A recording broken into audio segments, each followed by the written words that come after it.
I think I definitely had a unique experience in Torino, and I was just at the junior level a couple years before, and to make the jump from junior to senior is difficult enough, but I had the goal on top of that to make the Olympic team. That was a lifelong goal of mine. I wanted to compete at the Olympics, and making the team was so fulfilling and satisfying to me that I was truly there to enjoy the experience and be kind of the guy that was glad to be there. And as I was there, I was trying to act like a sponge and just absorb all the information from other competitors, other coaches, athletes in different sports, just to see how they acted, how they competed. And for me, it was really educational because I was young and I was trying to learn what is it to be an elite competitor, what is it to be an Olympic athlete. I mean, I guess I got to that level pretty quickly. So I just spent the whole time in Torino seeing everyone, seeing everything, meeting as many people as I could, talking to everybody. And I feel like I really got the whole Olympic experience. And since then, I've had a lot of experiences in the last 4 years in my climb, I guess, to this level. And some of them were great, some of them were not great. And it's true what they say, that you learn more from the falls than you do the perfect landings. And if you look at the World Championships this year, there were 5 or 6 guys that really had strong scores.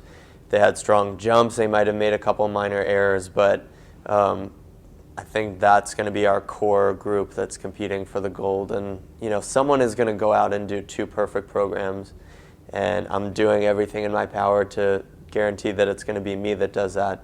But I think that whoever does that is going to be the one that takes home the gold medal. I'm definitely always in reflection of how I'm performing, and I think most athletes would tell you they're their own worst critics. So you're constantly just picking apart what you're doing, but that's good. You know, for me, I don't ever want. I guess I do want to feel satisfied, but I don't ever want to feel like, okay, that's enough. I'm good enough. It's like you always want to push yourself to the next level. And then I wouldn't say that I'm like analyzing or scrutinizing other competitors, but I am appreciating them for sure, because as I'm an athlete and competitor in the sport, I'm also a big fan of it, and I care about it. I love it very much. And so I think that, you know, our doors are kind of open to creativity and individuality.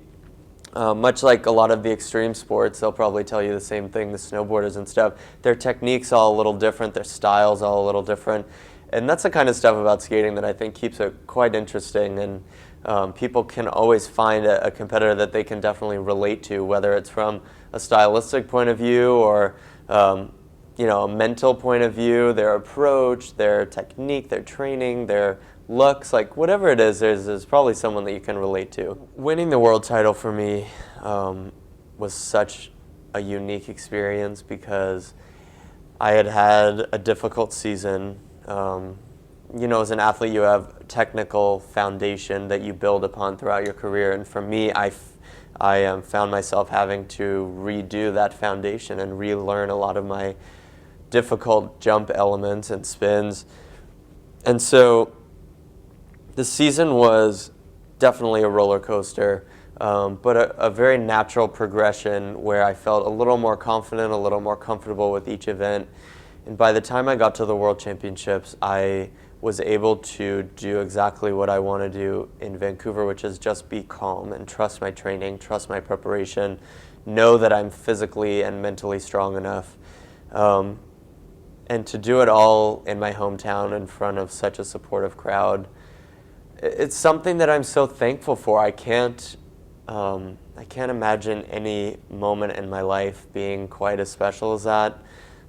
So, you know, I carry that strength and that motivation with me as I train every day and as I look forward to hopefully accomplishing another huge goal of mine in Vancouver. And it gives me just a lot of joy, and it sort of just rejuvenated me to really love what I'm doing and love my sport again. And I would say that this Olympics, more so than any other, it's going to be the marquee event. What's cool and kind of lucky for me is that I hate the word favorite, but I'll say favorite, was the world silver medalist, Patrick Chan, the Canadian, and he's all over the place. So the hardest ticket to get, the first one that sold out, and pretty much the hottest ticket, is the men's free skate, because everyone wants to see what's going to happen in the men. So that, I mean, for me, that's great to be a participant in that event. But from what we've heard, yes, the skating, and particularly the men's free skating, will be the marquee event in Vancouver.